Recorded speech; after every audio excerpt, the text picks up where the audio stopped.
Marrëveshja e Ohrit ka një postulat shumë të rëndësishëm. Dhe kjo është që marrëveshjet, kushtetutat duhet t'i përshtaten nevojave që qytetarët i kanë në Maqedoninë e Veriut. Ky është një postulat në marrëveshjen e Ohrit. Gjithsecili që hap tema tjera nuk bën gjë tjetër vetëm se godet mbi atë që marrëveshja e Ohrit e kishte të shenjtë dhe e ruajti, karakterin unitar të shtetit.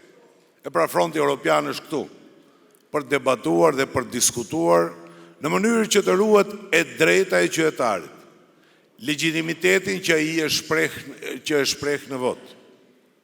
Gjatë këtyre viteve, në të njëjtën kohë, kemi edhe eksperiencën e mjaftueshme. Sa herë që synohet të vazhdohet një mendësi e mbrapsht dhe nga e kaluara, çdo herë përdoret një rregull nga subjektet politike maqedonës. T'i largojmë temat etnike dhe të merremi me çështje ekonomike. Ndërkohë harrojnë që demokracitë janë 3 llojesh bazë. Ka demokraci politike, ka demokraci ekonomike dhe ka demokraci sociale. Pa demokracinë politike humbin çdo lloj vlere këto 2 lloj demokracish.